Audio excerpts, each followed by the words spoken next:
Welcome to Chartering in the Caribbean. I am Jessica with Navionics. I'm the sailing specialist with Navionics, and tonight we are joined by Melody Delgado with Virgin Islands Sailing. We've got a very special guest tonight. She is the owner of Virgin Islands Sailing, and tonight we will be telling you all about chartering in the Caribbean and Bahamas and what you can do to make this your best vacation ever. If you have any questions, just use the Q&A in your control panel. The questions will go to us and we'll answer however many questions we can during the presentation. And then if we can't get to them during the presentation, we will answer them via email after the presentation. So again, our guest tonight is Melody Delgado. She's the owner of Virgin Islands Sailing. She's also a crewed and bareboat charter expert. She goes to the BVIs among many other places in the Caribbean all the time. So she actually inspects the boats that you will actually be using. So she's going to share her expertise and her stories with us tonight. I, again, am the sailing specialist with Navionics. I have been with Navionics for about 4 years. My husband and I have been chartering in the Caribbean for about a decade. We also lived in the Caribbean and Bahamas on our sailboat for a year with our dog. That's our dog there in the picture. So let's get started. The webinar tonight will be talking about how you find the right charter company, what boat's right for your charter vacation, should you do bareboat or crewed, how to decide where to sail on your vacation, preparing for your vacation, and how to get the most out of your charter trips. Again, if you have any questions, just use the question and answer link. So Melody's going to tell us about choosing bareboat or crewed. This is usually one of the very first questions that comes up with people that are interested in chartering. So Melody, can you tell us more about how you can choose if you should do bareboat or crewed? Yeah, good evening, everyone. Thanks for joining us. There are a couple different type of charters that you can choose from. Bareboat, crewed yacht, and then with captain. So it's usually pretty obvious which one you're looking for. Bareboat charters are charters that you operate yourself. So you would normally have some experience on a similar size boat and similar power boat to what you want to charter. So if, for example, you're a sailor, and you want to charter, say, a 40-foot sailboat, you would need to have experience on approximately up to a 32-foot or larger sailboat to be able to bareboat it. If you don't have experience and you're kind of new at this and you want to try the bareboating, you can go and get your bareboat certification, and that would be adequate as well to be able to bareboat. There are a few locations outside of the Caribbean and Bahamas that you need a license, but not in the Caribbean and Bahamas. It's very easy. If you have experience, you can bareboat charter. So if you're a boater, you're probably going to go for a bareboat charter. If you're not a boater, and then this is the kind of vacation that you want to try, but you like being on the water, you just don't really know how to operate the boat yourself, then you're probably looking for a crew charter. And that's going to be with a captain and a chef team.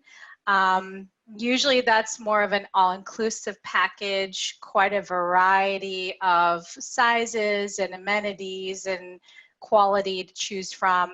But the crew team takes care of everything. They're going to operate the boat. They're going to do the cooking, the cleaning, providing drink service. And then they also do some, kind of like your tour guide, show you around the island, show you the snorkeling spots. So, if you're looking for more all-inclusive, then that's the direction you want to go. Now, if you're kind of looking for something in between, you can't operate the boat yourself, but you don't really want the all-inclusive type, then you can go with just a captain. And so that would be either with just a captain or a skipper, which essentially are the same thing. The captain's going to operate the vessel, and then in this case, you're going to do the meal planning, the provisioning, the cooking, so you're a bit more involved in the planning process. And there are a few exceptions. There are a couple boats that maybe have a hostess on board, or maybe some of the captains do some of the breakfast preparing. So there's a couple that are a little bit hybrid. So there's lots of options depending on what you're looking for. I have a question. So In all honesty, in all the years that we've been chartering, we've never done crude or captain because we always bareboat. So if you have a crude charter, is there any problem with like getting up super early? We tend to plan these excursions that we have to start sailing so we can get to our next destination. We start like the break of dawn. Are there Right. any time like limits if you have a crude charter? No, it's totally flexible and customized. So actually what the crew does is they get a feel for what the clients want to do in advance. If they're very adventurous, they like to get up early, then they will already know that ahead of time and they'll be prepared for that. On the flip side, some clients like to sleep in, so the crew will know that ahead of time and will stay flexible and work with the clients. The nice thing about these vacations, any charter, is you're not on a schedule. You get to do what you want to do, when you want to do it. It's not like a cruise ship. So any of these options are totally flexible. That's great. Yeah. So when you're looking for a charter company, how do you choose the charter company? Right. So the first thing that I would suggest is you want to read some reviews. The way that the world is today, you can get online and you can read reviews about anything. So like this little cartoon here says, these little chickens hanging upside down, wondering who did you book this vacation with and did you read the reviews?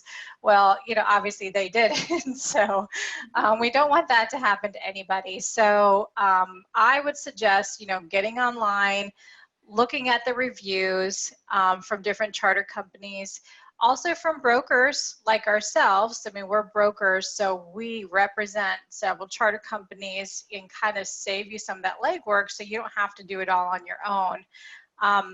I would say when you're reading reviews, like I think everybody knows this on any kind of product, sometimes it's a venting platform. So you just kind of want to take that with a grain of salt a little bit. You want to look for companies that have substantially more positive reviews than bad reviews, so you can really get an overall feel.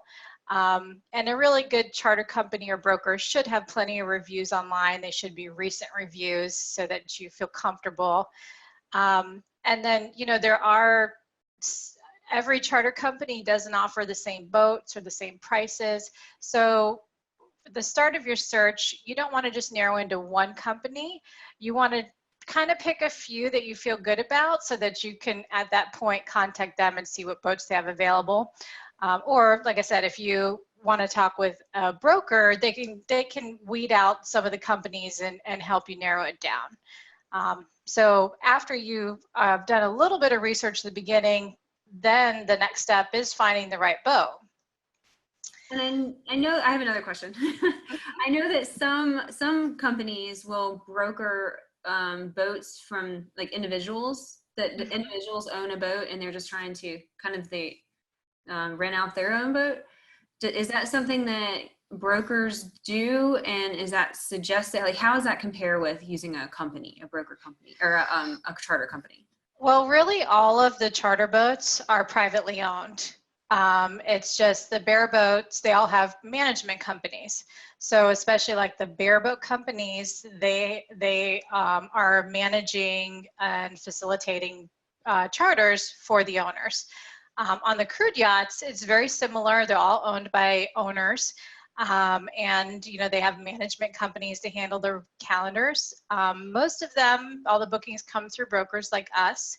One of our kind of rules or guidelines is we don't book any charters for just individual owners. Although we'd like to give them business, the truth is they just don't really have the backing to do maintenance and turnarounds and have chase boats if things go wrong. So, we like to work with companies that have, a backing and can really support regular charters. So it sounds like that's something else interesting and really important for people to keep in mind, is that if you find a charter that is an individual boat owner, make sure that they have things in place to help you if something goes wrong, or make sure that maintenance Yes. has been done on the boat, that type thing. Yes, definitely. That is a good thing to have. You don't want to be stuck out on your vacation with a boat that's broken and no one to come out and help you with it.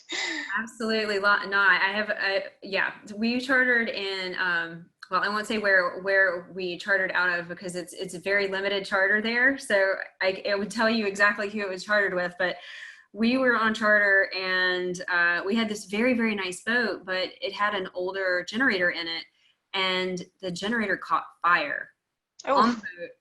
Fire on the boat. Like that's the only time I've ever seen a fire on a boat as many years as I've been on a boat. And we actually had to use the fire extinguisher and everything. So wow. we called the company and they came right out. And so it was, yeah, it can be, it's really important to have the right things in place. Yeah. And we have a question from Richard. He said he notices rates can vary with the time of year. What's the best time of year to sail in the Virgin Islands for a first time chartering crew? My wife will not allow me to plan a trip in hurricane season. Okay. So hurricane season is half of the year, June through November. But really the months to stay away from would be August, September, October, June, and July is nice. But the high season, the very best time of year to go is in the winter. That is the time that, first of all, people are trying to escape the cold weather. I don't know where Richard's from, but a lot of people are trying to escape the cold weather in the winter. But the weather's warm. The winds are good. It cools down a little bit at night, which is really nice. You don't have to use air conditioning. You can sleep with your hatches open. So that tends to be the high season, but you can also go like in a mid-season, which starts about mid-April to about mid-June. And that's a time where it's not as busy, but you still have good weather, a little bit lighter winds, but still consistent. And you pay a little bit of a better rate if you can go that time too. Also, like November to mid-December is kind of in that mid-rate season too. Yeah, that's a really good point about the seasons. Mm-hmm. A lot of times what we'll do is go right on the edge of the end season. So we get a little bit better deal because there are fewer people that want to go on that in that week or two. And Mike comments that May and June are best. It's quieter and calmer. Yeah, I love May and June. I mean, May and June are not a lot of people around, great weather, good rates. So I would suggest those months too. Yeah, May has always been our favorite. Like the end of May Yeah, it was really yeah, nice. yeah. So there are a couple different kind of boats to choose from. The four main type of boats would be your sailing monohulls. Those are kind of for your traditional sailors. They have a more of a sailing feel because they do the leaning over. Or the sailing catamarans would be the next type. And those are really gaining popularity. A lot of people like the catamarans because they have a more stable ride. Like a lot of people bring friends and family who are not regular sailors. So the catamaran gives them a nice stable ride. If they're worried about seasickness, you know, they're probably not going to experience on a catamaran. And then like in the Virgin Islands, you're really spending most of your day hooked up to a mooring ball or anchored. So the extra deck space of the catamaran is really nice. So that's why a lot of people are liking that these days. There's also the power catamarans and the motor yachts. So if you're a power boater or if you kind of want to get from point A to point B quicker, then those would be the options for you. So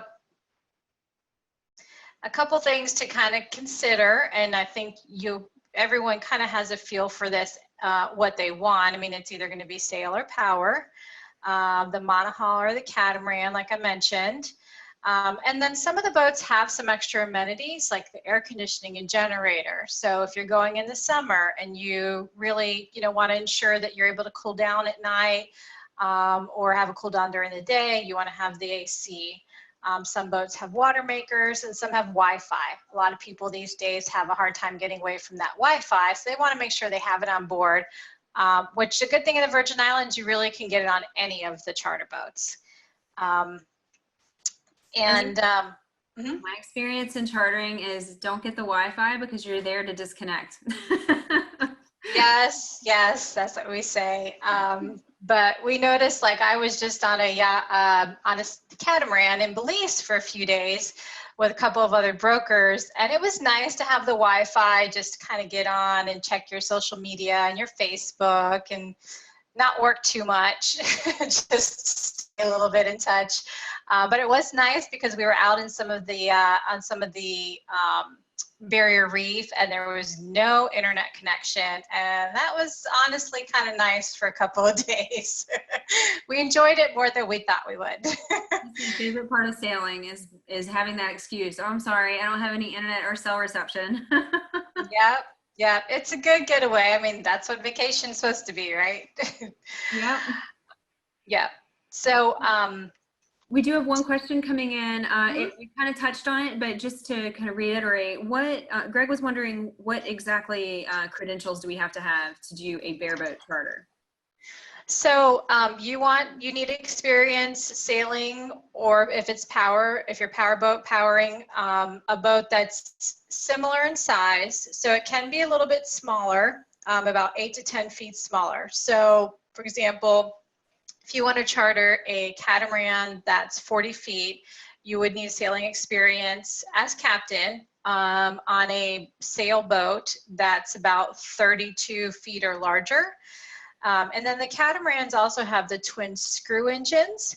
So you do need to have experience with twin screw engines. Or what a lot of people will do, because lots of clients are transitioning from monohulls to catamarans, we'll schedule a checkout skipper the first afternoon. And basically they'll leave the dock with you, stay on board for a few hours, and get you used to operating the twin engines, which nobody has a problem with. They're actually easier than the single engine. But if you don't have the opportunity to already have the experience, you can go to like an American Sailing Association school and take the bareboating course. It's a week-long course and a couple different classes, but that would also qualify you to bareboat. So if somebody has basic sailing experience, but they're not comfortable enough to be like responsible for friends' lives, essentially, uh, Mm-hmm. is there an option to come in like a day or two early to get a refresher course? You can. What I would more so suggest is, well, you can do that, but you also might just consider taking a local captain for the first few days of your trip. And that way you're on the boat that you're going to be taking over, gaining some more comfort. Actually, if your crew's on board too, the captain can kind of show them around the boat a little bit, so that by the time the end of a couple days is over, then you and your crew feel comfortable enough to take the boat the rest of the time. Yeah, that's a really good idea, I think. And we actually took even though we had sailing experience, we had sailing experience on monohulls.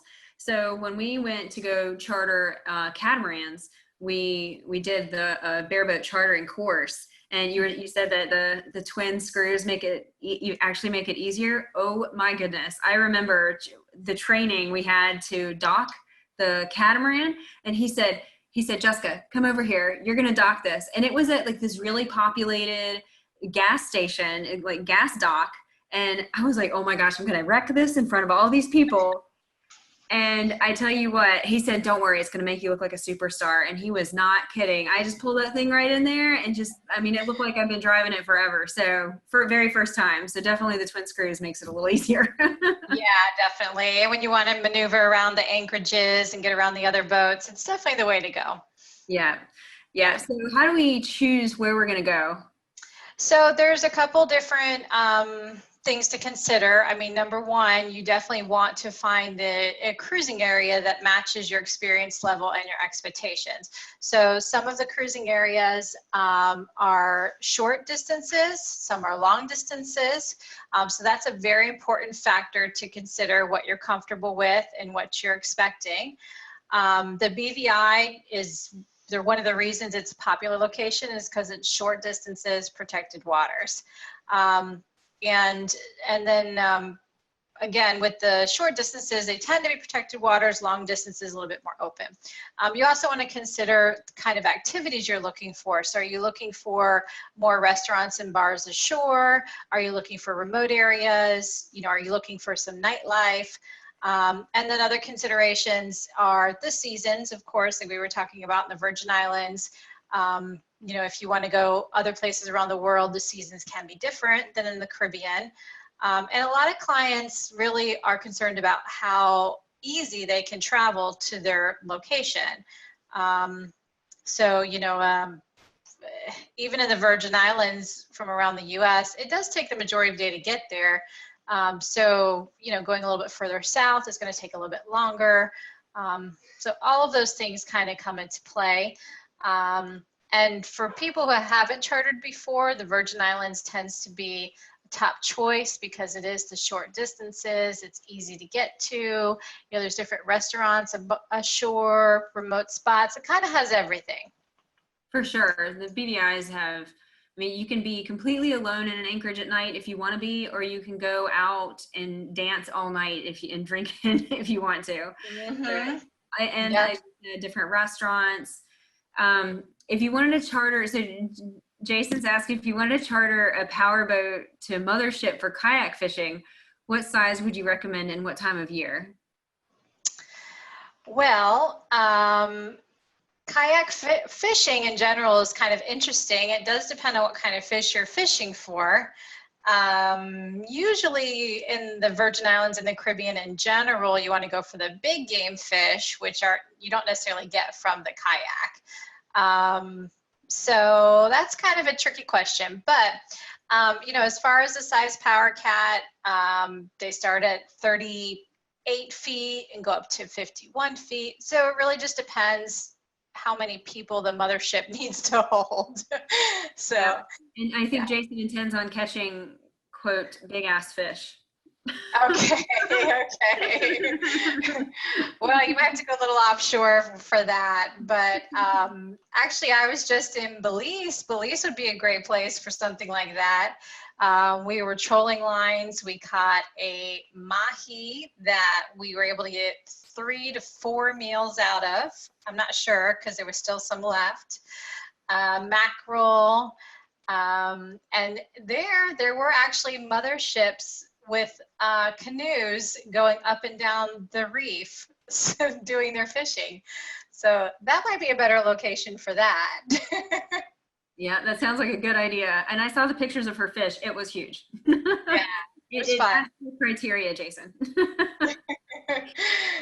So after you you've thought about the kind of the general area of where you want to go. So if you know you're going to the Virgin Islands, you can actually plan your entire route from the Navionics app on your phone ahead of time. So you just download the app. There's a trial period. You can get a free trial. But I can tell you it's totally worth the money to just pay for the app and get all the detailed charts, because then you have those charts to help you navigate once you're in the Caribbean. But you can plan your route from your phone, and there's a really good like 30-second video on YouTube of how you make a route on the Navionics app. And you can just go to this link here, or you can just Google Navionics plan route and it'll come up. It's a really great way to save some time later. So once sorry, go ahead. I was just say we've used the Navionics app, and we have a lot of clients that have used the app too. They just go in and download their charts before they go, and they really appreciate it. Even though the boats have GPS and chart plotters, they like to use it on their own device and get familiar with it ahead of time. Yeah, and that's a really good point. A couple of good points there. One is that make sure you download the charts before you are out of Wi-Fi or cell reception. So you need Wi-Fi or cell reception in order to download the app and the charts.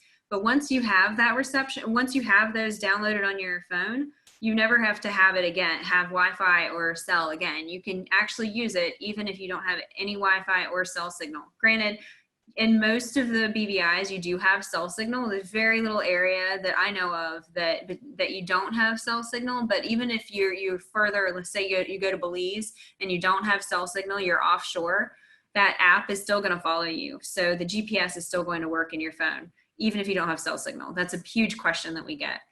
Another good point is that all the boats are going to have navigation software on it. But it is nice to be able to get familiar. It's really, really good to get familiar with the charts before you go, so you're not like figuring everything out right when you're trying to work the boat too. So once you have decided where you're going to go, there are some specific places that we like, that we specifically like. What are the ones that you would recommend? Well, in the Virgin Islands, I prefer enjoy the baths. Here, let me run you through some of the regions real quick.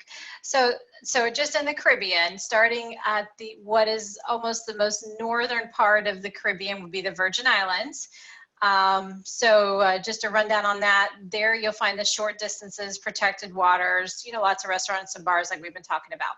The further south you go, the sailing distances get a little bit greater. So like once you go into the Leeward Islands, which is the St. Martin, St. Kitts, St. Bart's, Antigua area, then you're talking about sailing 3 to 4 hours between islands. Lots of shopping and fine dining in those areas that are French influenced. But some low-key areas too. And then you go a little bit further south in the Caribbean to the Windward Islands. That's the Grenadines, basically. And then some of your days you're going to be sailing 6 to 7 hours, and then short distances between. Another choice in Caribbean is the Bahamas. So you can go to the Abacos, where it's short distances. I think, Jessica, you've been in the Abacos, right? Yep. Mm-hmm. Yeah. And they're just absolutely beautiful. I mean, anywhere in the Bahamas is absolutely amazing. But the Abacos are definitely, it's great for fishing. It's great because there's short distances between the islands, like you said. There's a lot of protected areas in the Abacos, a lot of really nice places to snorkel and dive, whether depending on how deep you want to snorkel. A lot of people choose to take dive equipment. Definitely a favorite. Right. Yeah. Yeah. No, it's the Abacos is a great option to the Virgin Islands. If you've been to the Virgin Islands a few times and looking for somewhere different, very similar kind of sailing. The Bahamas in general, a little bit more seasonal. So they get a winter season. So just keep in mind, January, February timeframe. It can be cool. It doesn't tend to be cool for our kind of more northern and Canadian clients, but like us who I'd be coming from Florida, it can be a little chilly for me. So that's just something to keep in mind. And from Nassau and the Exumas is another area of the Bahamas. And there you're going to have sails that are further distances, more remote. And so that would be more of like more sailing, more alone time location. And then to the Western Caribbean, you could sail in Belize. And again, that's short distances. Belize was amazing. A lot different from the other Caribbean. It's much more South Pacific feeling. So that's more of a kind of exotic Caribbean location that you can get away to also. And what we find, we have a lot of repeat charter clients. They tend to go to the Virgin Islands a few times and kind of have fun, bring more people, feel out that area. And then they tend to want to explore somewhere else. They just start heading further south down the Caribbean chain until you see it all. So quick question coming in. It looks like Greg is asking about Belize versus the USVI with snorkeling. And I am very familiar with the Virgin Islands, but I haven't been to Belize. So I'll defer this to your expertise, Melody. Which one do you think has better snorkeling? Well, Belize is very well known for snorkeling and diving. So definitely overall for snorkeling, Belize is going to be better. Now the Virgin Islands has great snorkeling too, so I don't want to take anything away from them. But Belize basically has the second largest Great Barrier Reef in the world. So you're sailing along the Barrier Reef almost the whole time. And since it's not as busy, a lot of it's untouched. So I've seen fish there that I've never seen before. Lots of sea life. So the reefs, there's just more reef, and it's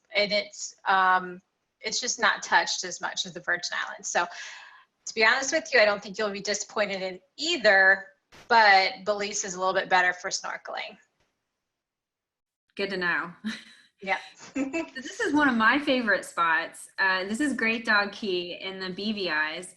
Great Dog is, as you can see here in the upper right-hand corner, this is the chart here, and this dark around the island is the contours of the bottom, so it drops off really fast. So there's this really, really beautiful drop off here, and it's absolutely gorgeous to snorkel. There's this swim through that you can swim through during the day or at night, and at night it is amazing. If you just swim through it and turn over with a flashlight, there are all these little anemones that will be moving in the light. It is amazing. So this is us on one of our charters at Great Dog. So this is one of my favorites, and Melody has a few of hers. I have a question for you. Were you guys scuba diving at night when you went through the swim through? No, so we've never scubaed there. We always just free dive, but our crowd tends to be a little bit deeper free divers than like the average snorkeler. So I have heard from other people that they would definitely suggest scuba for that swim through. It's about 20 to 25 feet down, and then probably 30 to 40 feet long. So, oh, wow. So you just want to make sure that you have enough confidence in your free-diving ability to get through it. Yeah, that's a big one, but it sounds amazing. Yeah, so, it's beautiful. Yeah. Well, one of my favorite spots, and it's because of the snorkeling too, is the Indians in the BVI. So that's off of Norman Island. And as you can see here, the boats, just anchor, most of them are hooked up to a mooring ball, which makes it really easy. And you just jump off the boat and you go swimming around, the masses there, they're sticking out of the water. I totally get lost in the lower right little corner there, because once you snorkel around the backside and around and you get to that little corner, it just opens up and there's just fish everywhere, and it's so beautiful and the color is so great. There's no tide. It's so easy to snorkel. So I love that spot. And the picture below is a panoramic that we've taken one time we were on charter.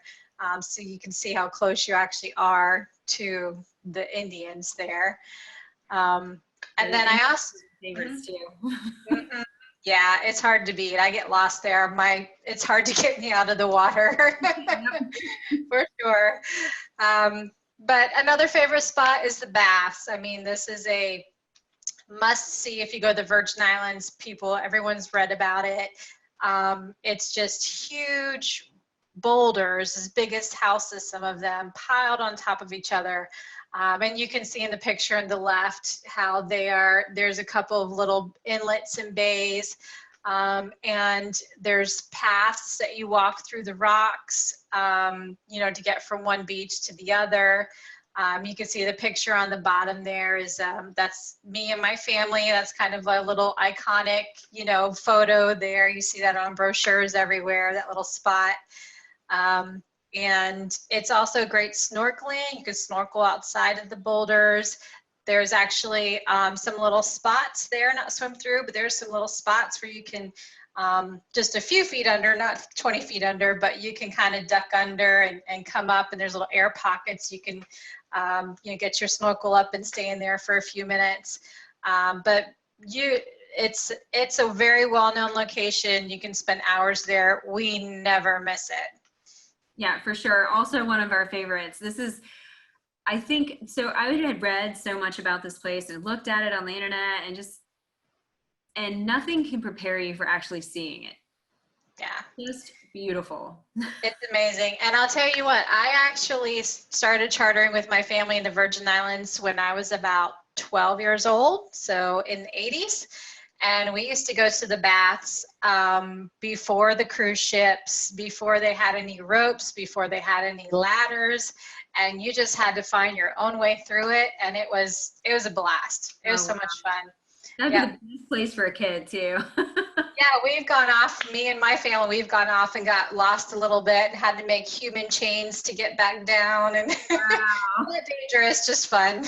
Yeah, I have a picture of my husband and I shimmying our way out between these two rocks, and it was like our back and our tippy toes, because it got further and further apart the higher we got. So it was like just the tippy toes of our toes were touching. Yeah, you got a picture. That's great. Yeah, I think I have one somewhere. Yep. So preparing for your charter, so we have a couple questions about that. So while you're talking about how you can prepare for your charter, one of the things that Richard was asking is how to provision locally, since you need to fly in and you can't bring a bunch of groceries with you on the plane. And also, this is not so much about provisioning, but just something to answer for him is, but since we talked about these locations, is that something, choosing where to actually stop and the route, is that something that like your company could help with to help them decide on the route? Right. So a couple of I'll run through this list real quick, but chart your course is a very important thing. Like Jessica was saying earlier, go on the Navionics app. You really need to have a feel for the area, especially if you're bareboating. Not so much if you're taking a crude yacht, but if you're bareboating, you're responsible for the boat, for your crew, so you need to know where you're going.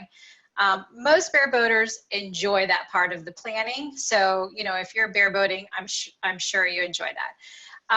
But you also want to review the cruising guide book. So a little bit different than the Navionics app. It gives you a little bit more local information, what little stores are ashore, what restaurants, where to dump your trash, where to get water, things like that. So you'll review that. And then also sample itineraries. I know for all of our clients that book, we do send them the cruising guide complimentary, send them sample itineraries. And including myself and all of our brokers, we've all sailed on the Virgin Islands, so we definitely help our clients to set out a route. Again, personalized to what they're looking for.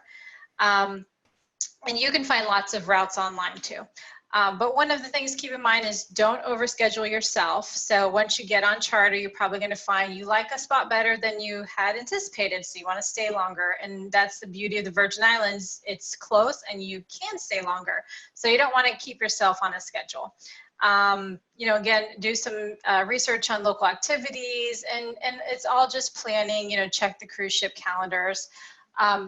Provisioning. So most boats, bareboats especially, you're going to supply anything, all of your food, all your beverages, your paper products, basically anything you're going to use or throw away are things that you're going to supply. So as far as provisioning, and especially in the Virgin Islands, they have really good stores. So you don't have to worry about taking much stuff with you. So you can either shop when you get there, or all of the stores offer advanced ordering service too, which we recommend at least ordering some of your stuff ahead of time. So like your heavy stuff, your beverages, your pasta, your rices, the crackers, the things you don't have to see to pick out. If you can order it ahead of time, it makes your trip a lot easier. Now, I've done it a couple different ways. Sometimes we've been going with a couple families and been on more of a budget. So we'll bring some stuff with us, like our condiments, our some trash bags, spices, things that if you buy in the grocery store, you're probably going to buy way more than a week's worth. So we just pack a suitcase. We've also been on all adult trips, and we didn't have that kind of budget constraint. So we just ordered everything in advance, whatever we want, had it delivered to the boat, and it was nice and easy. So provisioning is very, very easy. You have lots of options. So one of the points that you made here is check the cruise ship calendars. Personally, I would check the cruise ship calendars to make sure I did not cross paths with them, just because there's so many people. Is that what you meant? Yes, it is. Yeah. So typically you don't want to be at the same place when a cruise ship comes in, because it's just crowded. You want to be there when those people, when the cruise ship people, which is usually a few hundred people, you want to avoid that. Yeah, for sure. I Totally agree. I was in St. Martin when a cruise ship came in. Oh no, it was St. Thomas. Cruise ship came in. Well, we had to dock for water. We were out of water. We didn't have any choice.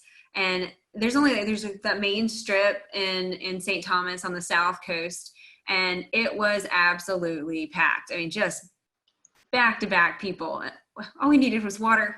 Yeah, yeah. Yeah, typically you want to avoid it. And especially like somewhere like the baths, the cruise ship, people will go to the baths. So it's much nicer to have it to yourself or just you and the other charter boats and not all the cruise ship people. Yeah, yeah, for sure. So in addition to food, what else can we do to help prepare? So whatever you can do in advance will make your trip a lot easier. So if you can order your water toys, if you want fishing gear, scuba equipment, order all of that in advance.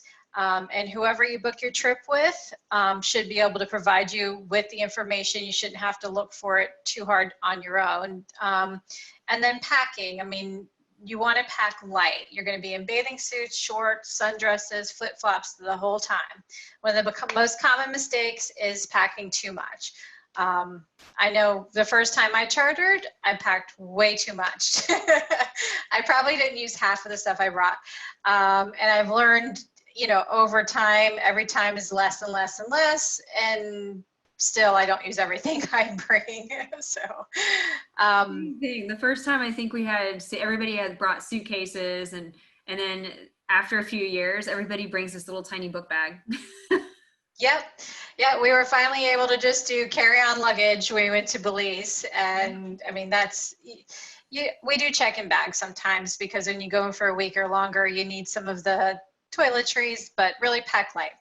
And sun protection, the most important thing. You need your sunscreen, your hats, your rash guards, your glasses. The sun is strong and you're out there for a week. So that's probably the most important thing I would say. And then you just want to keep in mind, you know, your entertainment. So all the boats really have radios. You can hook up your iPhones, you know, your iPods, whatever you have to play music, they all have that kind of connectivity. So you just have to remember to make your playlist ahead of time and bring it with you.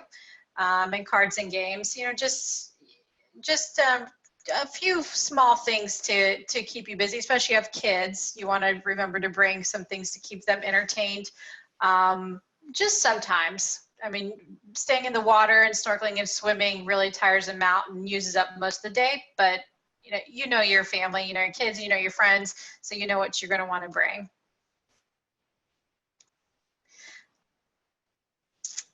And then, just again, to get the most out of your vacation, plan in advance. The more you do in advance, the more you can relax when you get there. So there's going to be a boat briefing. If you're a bareboat, especially, you want to have your captain and your first mate present, maybe one other person, but you really don't want your whole crew because that's just kind of too many people in the way, working their way around the boat. A tip that we like to give our clients is to record the briefing. So while you're on the phone, while you're on the boat, and one of the local staff members is walking you through the control panel and the anchor and the engine room, if you can record it with your phone and refer back to it later if you need to, it really does make a world of difference rather than you trying to remember everything. And ask questions. The more questions you can get out of the way at the beginning, even though you're going to feel really rushed, you want to get out on the water, ask your questions, because if something comes up later, which they're boats, things happen, then you're going to be more prepared to just deal with it, get it fixed, so you can get back on with your vacation. We have a question here from Richard about the size of the crew. Is 3 too small, or is 2 okay for a small boat? What kind of crew size should they expect to have? 2 is good. Anywhere between, boat would fit anywhere between 2 and 12. Like we have couples all the time that go out sailing. So you have to have at least 2 people on board. but definitely you can do 2 people. There's if you're bareboating, there's monohulls like between 32 and 35 feet, even a little bit bigger, that are perfect for 2 people. There's catamarans that are 38, 40 feet, and 2 people can handle that just fine. Okay. And Greg's wondering if the water authorities periodically stop boats to check papers and such. No, they don't. So there are definitely rules and regulations, and they could, but you don't really find put them patrolling on the waters. You do need to make sure you go through customs if you go between the country lines, because that can get you pretty hefty fee if you don't. But besides that, no, it's not heavily patrolled area.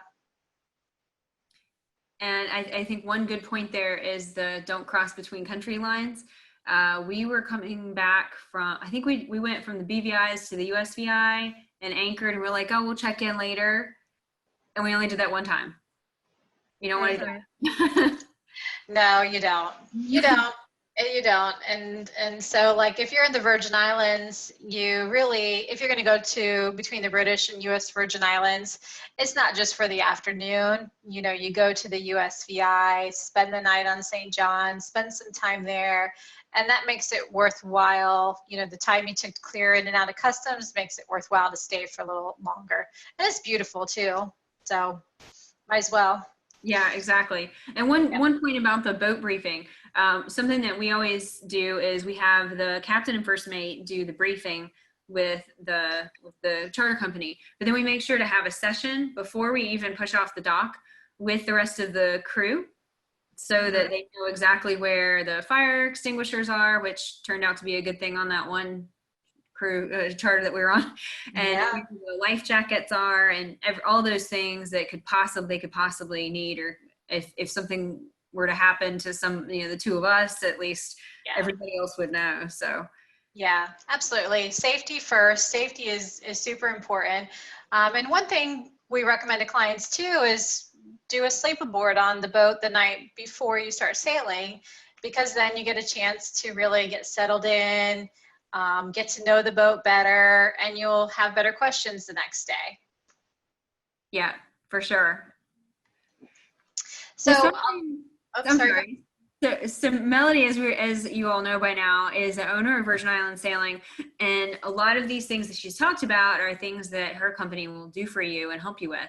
So I'm going to let Melody tell you a little bit about what her company does. Well, basically, like I mentioned, we're brokers.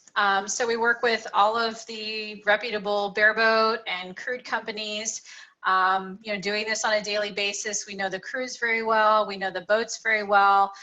So, I mean, we do all the legwork for you, basically. You contact us. We check all the availability with charter companies, find you the best deals, find you the best availability, and help you book the boat. And then afterwards, since we do have so much experience, we share all of these kind of personal recommendations on places to go and little tips to just help make the trip better for you. And the best thing is there's no additional cost. So you pay the same thing working through us as you would working directly with the charter companies. And so we like to, think we save you time and get you the best price. Definitely worth it for all of those things. I mean, I can't tell you how many hours you can spend on forums and Googling and everything, looking for, where should we go? And are we getting the right charter company? I'm not really sure. Okay, well, I guess we'll have to, totally worth it. I mean, it makes it so much easier. Yeah, I mean, don't feel like you have to do it all yourself. I mean, give us a call. We can easily share some information with you to make it a lot easier.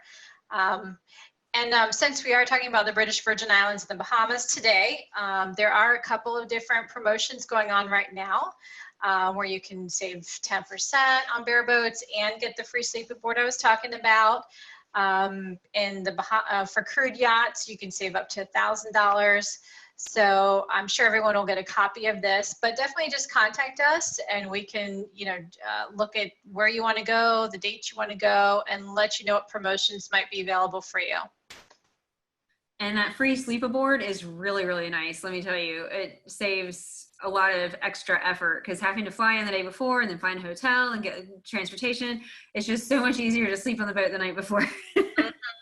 It So, is. I mean, you don't want to move from a hotel to the boat. You just want to get on and get started. yeah, absolutely. We Yep. have a couple more questions here. How far out do you need to book a charter? So it does depend a little bit. If you want to go, some periods are really more high demand than others, like holiday weeks, Christmas, New Year's, those are the busiest weeks of the year. People usually book those at least 6 months in advance, but most 9 to 12 months in advance. Or if you're looking for high season, I'd probably go with that, 6 to 9 months. And if you're looking for more of a low season, you can wait a little bit longer. It is, don't mean to be too vague, but that's a little bit of a tricky question because it depends on what you're looking for. But we always find that the early bird gets the worm. So if you're able to book soon, further in advance, you're always going to get the best value boats because those book first. Right. Yes. Completely agree. So Mm-hmm. we have an interesting question. Is marijuana use legal anywhere in the Caribbean? It is not. No, they're a little bit behind the US on that, so it's not legal.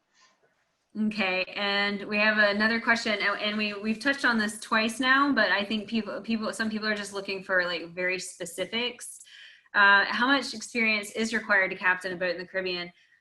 He owns a 22-foot boat and has a lot of hours on that, but it's only on lakes and in the Midwest. Okay. Did he say if it was a sailboat or powerboat? No. Okay. If it's a sailboat, so a 22-foot sailboat, you can charter a sailboat that will probably be up to about 35, 36 feet. We would want to do a checkout skipper the first afternoon since it'd be a little more than 10 feet larger than what you're experienced with. So that just takes a few hours first afternoon. If you have lots of experience on a 22 and some of the experience is overnighting, then I'd say up to about 35, 36 feet should be fine. And same with power too. You could do like a 37, 38-foot power boat with a checkout skipper. Okay, great. And we have a question here also. Which boats are best suited for chartering with young children? The catamarans are best, again, because it's stable and you get lots of deck space. But it's also the safest because the cockpit area is kind of enclosed.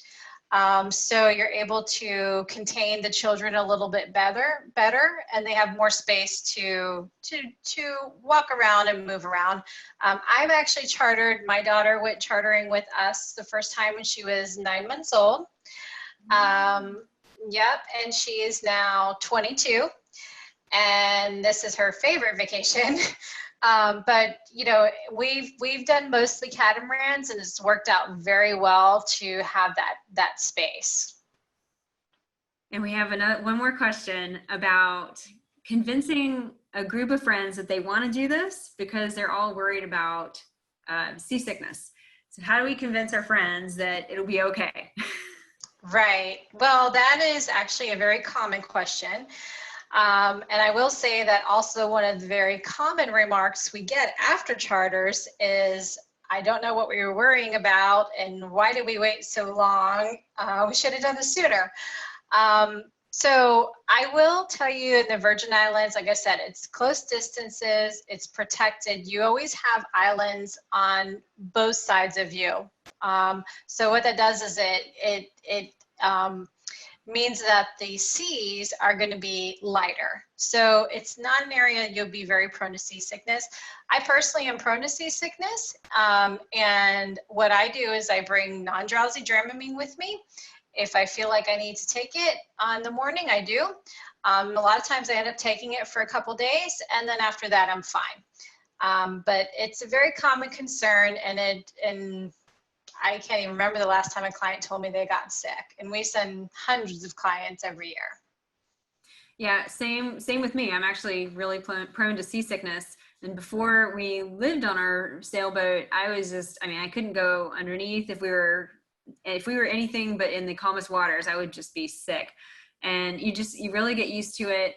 Definitely, I'd suggest what you said, take the Dramamine. You can also get your doctor to prescribe you a patch that goes behind your ear. That is really helpful if you're really worried about it. I actually got all kinds of prescriptions for that. I always had make lots of patches every time I've been near a boat. And in the Virgin Islands, I've never had to use a patch. It's just so nice and calm there usually. Mm-hmm. And Richard's wondering, is it mostly line of sight or can you always see land? And I'm assuming that you're talking about in the Virgin Islands, Richard. Yeah. I'm assuming he's talking about the Virgin Islands. Mm-hmm. Yes, talking about the Virgin Islands. Yep. Okay. It is line of sight. You are always inside of land. You really don't have to, it's very easy navigation because you can see all the islands, you have landmarks, especially if you have like an app like the Navionics, it's very, very easy to navigate. So one of the nice things about the Virgin Islands too is it's a deep cruising area. So you don't have to worry about navigating shallow reef areas where all the reefs are marked, where the entrances to the anchorages are marked. So, you know, it's very easy to navigate. And I say line of sight, but you do want to look at your chart every now and then, of course, to be safe. True. Very true. Yeah. Thank you so much, Melody, for all of your expertise that you've bestowed upon us. That's some great information. Even for the people that are very familiar with Caribbean cruising, I learned a lot from you. So thank you so much. You're welcome. Thank you to everyone that joined us tonight. I am going to do a Navionics app giveaway. So someone will be chosen. I'm still getting questions come in. Someone will be chosen for to receive a Navionics app for free. It's just a random drawing, so that from the people that registered for the webinar, we'll select randomly a recipient, and I'll email you if you won. If you have any questions, please feel free to email me at jgrim@navionics.com here at the bottom. And you can also check out the Navionics website. We have webinars all the time. Every few days there's another webinar. So check out all the information we have on the Navionics website and the YouTube channel. We are actually out of time, so I will answer any other questions via email. Thank you everyone for joining, and we'll see you next time. Thanks, Jessica. Thanks everybody. Bye.